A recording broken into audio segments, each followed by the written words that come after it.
Three. Here we go. All right. So today we're going to do a video on some things that I do when I'm hunting, try to save some money as far as, you know, traveling out of town and that stuff. It'll be your basic necessities: food, shelter, and clothing, and covering your, you know, what you can, some suggestions for hygiene, that kind of, because a lot of times that's not, you know, the most accessible thing. We're not, we're out in the middle of the woods. So, and then once you get your deer, I'll cover briefly like what you can do as far as just doing a European mount. All right, the next leg of this journey, as I like to say, is I'm going to go over my clothing. So the first thing I have here is a wool fedora. I buy all my clothes from Goodwill, and wool is what I'm looking for when I'm going in there. Wool and down. I love both of those types of I guess insulators or whatever, but both of those work really good. This is what I'd say is not. I believe this really helps break up your outline, the way this turns out. So, anyways, that's me personally. I know it's good for scent control. I can wear wool for days, and it doesn't have any type of odor to it. So this is my down jacket. Again, this is from Goodwill. This is a very nice down jacket. It's a $8.50 down jacket. It's just really good. I think I paid like 13 bucks for it. It's got an oil stain on it. It's purple. I just turned it inside out. I actually painted the inside of it, but anyways, I really love that thing. It packs up super tight. So, and then these are military fatigues. I get them I get lucky and run up on these. I love these because they got cargo pockets on them. They're extremely durable, and I can take those cargo pockets and I actually put like my milkweed and that kind of stuff in there, and I'll slip them over the top of wool slacks. You can get these wool slacks for a little bit of nothing. Again, wool is antimicrobial. It keeps you warm, keeps you cool. But I'll wear these underneath. Of course, this is when it's a little bit cooler and I can do it, but I'll wear that wool underneath those army pants. There's and actually that is a wool, I guess you'd say a wool dinner jacket. It's a Tommy Hilfiger, but I love that thing. I had some neighbors up the road sew me some extra buttons on it, so that's what I wear. And I've got all kinds of wool. This is a wool sweater, you know. And I look for 100% merino wool if I can find it. I absolutely love that stuff. And to top it off, guess what? Wool gloves. So I wear wool gloves. And something else I do is you can get these belts right here from Goodwill for a little bit of nothing. So trying to be scent conscious, which I know it's impossible to beat a deer's nose, but there's a lot of things that you can do that are definitely aid in I guess reducing your scent pattern, or the amount of scent that you're contributing. Okay. So when I'm out in the field and I don't have an opportunity to wash my clothes, whatever, and some of this stuff is challenging anyways to wash. So if you can dry wash it, utilizing ozone, it's a whole lot easier for me. Because you don't have to wait for your clothes to dry, for one thing. And there's no doubt that ozone works as far as removing scent. So I'll take and use this right here. This one is actually made for household use, for doing, like, if you've had a burnout or something like that. It'll do 10,000 parts per million. Most of your ozone machines are rated so that, and I'm just placing a rubber band around the neck of this right here. But most of your ozone machines are rated in parts per million per hour. And this one is a 10,000 parts per million per hour unit, which is quite a bit more powerful than, say, most of the ones that are on the market for hunting. But it works out really good as far as for actual taking the scent out of something. But that right there should work. sometimes I had to play with it a little bit, but whoop, I missed it. I did this a while ago.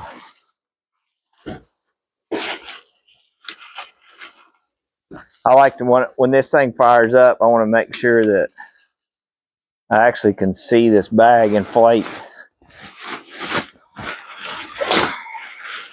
So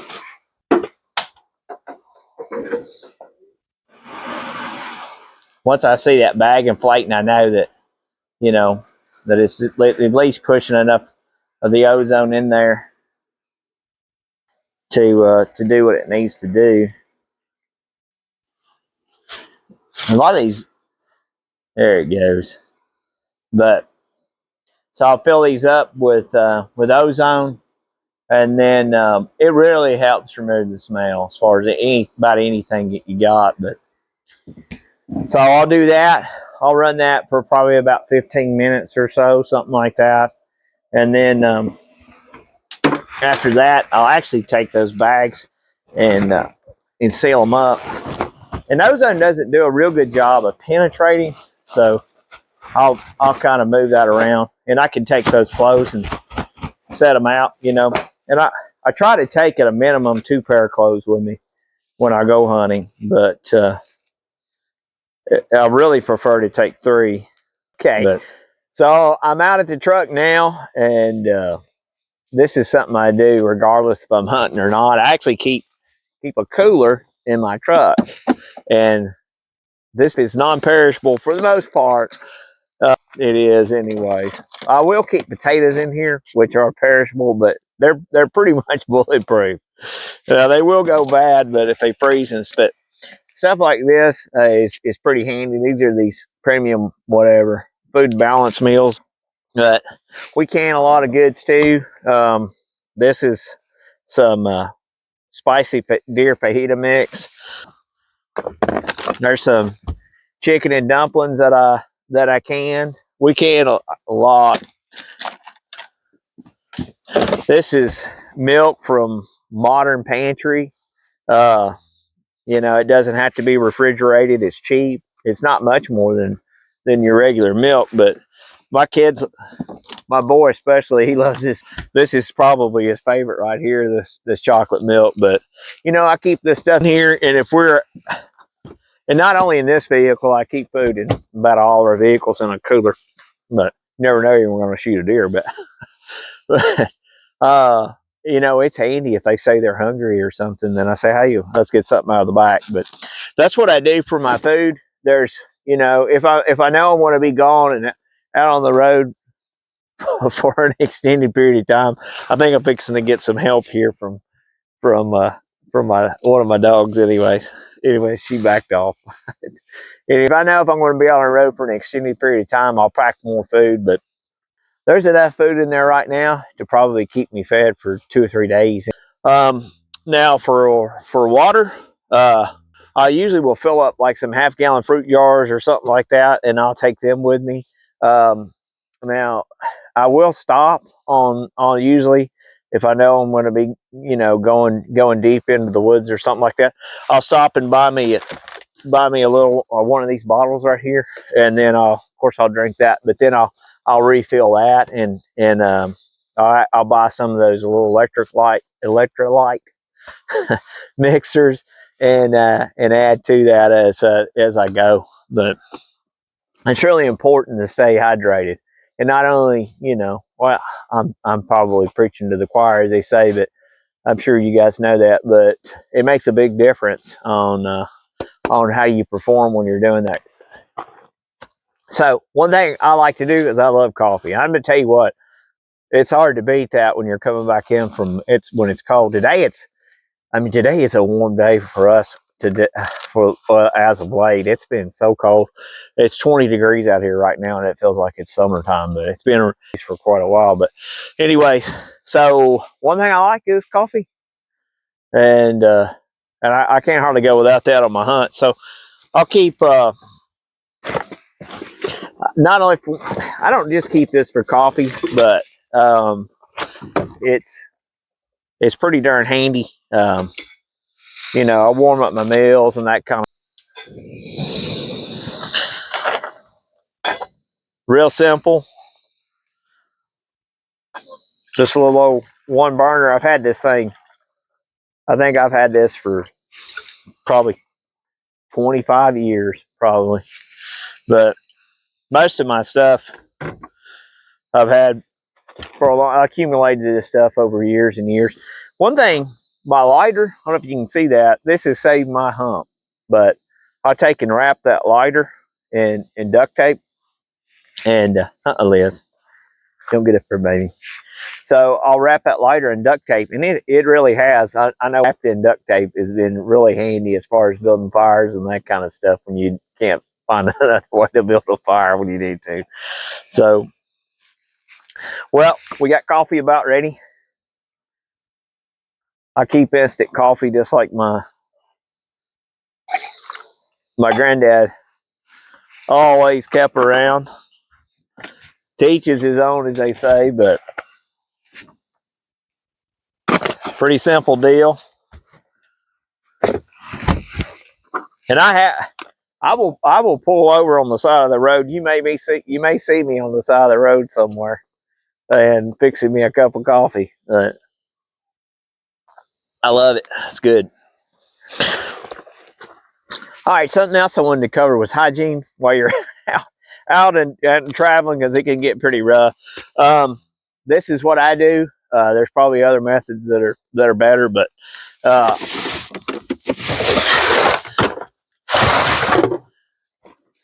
one of the first things if I'm going to take a bath, you're limited on water anyways. A lot of times in those situations, like if you're hunting national forest or something like that, it just depends on your situation, but and where you're going. But same burner I use for making coffee.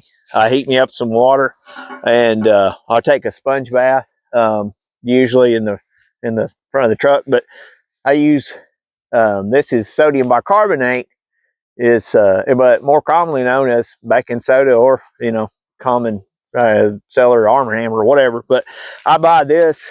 We farm, and I buy this to mix with my feed. But I get it for like $10-15 for 50 pounds. But I wash my hunting clothes in this stuff. I take baths with it. I guess you can make toothpaste out of it if you want to. But real quick, when it's super cold, I don't want to mess with that. I use peroxide. This will change the color of your hair. It doesn't matter much to me because I shave mine off all the time. But I'll take hydrogen peroxide and I'll wash up with that. Really good. I mean, I think one of the major issues with deer smelling you anyways probably is a bacterial thing. So this definitely takes care of that. And I'll exfoliate, believe it or not, with these loofahs that we grow. They work great for that. Clean your dishes too. I'll keep a couple in the truck. So that's their purpose. And this is something else right here. Just hand sanitizer. It goes a long way as far as washing down with hand sanitizer. This stuff right here, if you can see this right there, it may not come out right, but this is Lavalin. It is definitely, the labels wore off on that, but Lavalin, I may not be pronouncing that right. I'm from the South. Give me some credit. Or give me some leniency anyways. Lavalin is awesome stuff, but it depends on your microflora. I had to look this up, and because I don't believe it works for everybody, but it's really effective for me, and I guess for a lot of people it is. But it was designed for people that were in a situation where they couldn't utilize sanitary conditions or whatever. But anyways, for the military, when they're out in battle or whatever, I really just knocked over a pot. But it works really good as far as controlling body odor. It's supposed to be like one application for 7 days or something like that. And but anyways, it works really well. Again, that's Lavalin. I'm not sponsored or promoting anybody. I'm just telling you the stuff that I do. So hopefully it can help you out. I believe it's been a pretty effective means for me. So, all right. All right, the next thing I'm going to cover is shelter. Well, guess what? I sleep in my truck. I'll take and let's see if I can get this right here. Oh, the old Suburban. So yeah, I buy these Suburbans. I paid $800 for this Suburban. You know, it's a pretty cheap way to get around. Now I'll keep AAA insurance on my stuff in case I break down or something like that. But I mean, that's pretty. I think it's like I don't know, $60 a year. You can get towed 200 miles. So honestly, if my truck broke down, it probably would just be what I have done in the past is just let the scrapyard at it. That's me. I purposely buy these Suburbans just to hunt out of, and they're really good for that. I wish my dream vehicle one day is to have a van that like a van that's tall enough I can stand up in. But anyways, there's plenty enough room for me. I'm a little under 6 foot tall. Works out great. You know, I'll fold down that front seat, and I've got some military down sleeping bags and an air mattress. I'll lay in there. I've slept in here, and I mean, in some, well, around hovering around zero temperatures, no problem for me. Uh, it's a little cold when you get up in the morning. A keyless entry, or I'm sorry, a key fob with a remote start would just be great. Let that old truck warm up a little bit. But so I don't sleep with the truck running. That's what I do for shelter. Also, if you can tell in the front up there, I actually keep the towel in the front of my truck. Then that just goes along like I'm taking washing up or something like that, or go, when I'm at a place that has a shower or whatever. That way I can dry off. But don't forget your towel. 2, 3. Okay, you went away on your trip. You've come home with if you're lucky enough with a trophy, and you want to do a European mount. That's the way I do it. I don't pay for a taxidermist bill. I'd rather take that money and buy a tag with it somewhere else. Let me see. This is one I need to start with right here. So I'm using this one as an example. This is one of the first deer that I actually attempted to do a European mount on, and I made some mistakes on this one, and I just wanted to share that with you so you don't make the same mistakes that I made. So this one I cooked this one too long, and if you can tell the end of his nose there is actually messed up.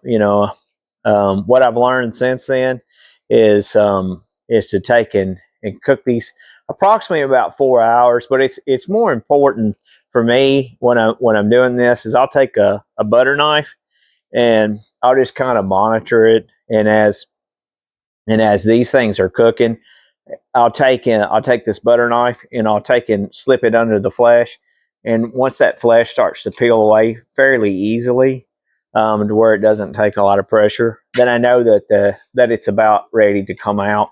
So then I'll remove this, from the hot water or the boiling water, sorry, and let it cool off, and I'll take it down to the local car wash down here, and take the high pressure and remove all the flesh from it.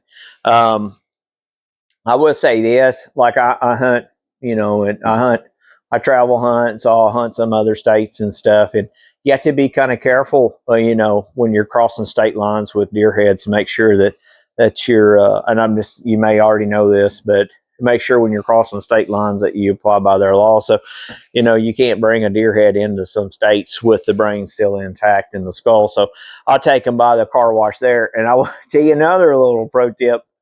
I don't know if you will call it that, but make sure that you wear safety glasses when you spray the braids out, because I've had that come all in my eyes. But this one here is one of the sorry, moving so fast, but this one is one that I just did here recently, and you can kind of tell that how the end of the nose is in a lot better shape on that one. So, anyways, a lot better job on that one, and if I'm in state, um, then I'll boil these things down and take them down to the car wash after the flesh is loosened up, and then I'll take and bring them back home, and I'll boil them again after I get them really good and cleaned up as good as I can, but just scraping any remaining flesh off. And then I'll boil them again in a brine. I wouldn't say brine sauce, but in a brine of about 1 cup of salt per gallon of water. And I let just enough water on there to come to the base of the pedicle here. You don't want to go above the pedicle. That's me. It really doesn't hurt a lot. This deer was harvested, 6 or 7 years ago, and his antlers, all these have done it, but I don't know if you can tell, his antlers have kind of faded out and they're white. If you use some type of protectant, that wouldn't happen, but I don't do it, so it doesn't really matter to me if I get a little bit of excess salt or on the base of the antler, because it's going to change colors anyway. I enjoy hunting mature deer. That's what I like to do. I like to hunt them, so having trophies around is just a kind of a reminder of that event. And then, it's a way to honor the deer too, as far as that goes. But I'm very grateful for having the opportunity to harvest them anyways. But yeah, that's what I do. I hope some of these tips have been helpful for you. If you have any for me, I'd love to hear them. I'm sure there's other ways that I could save money, and hunt more. That's what's important to me. I just love to hunt. But again, God bless, and I hope it was helpful.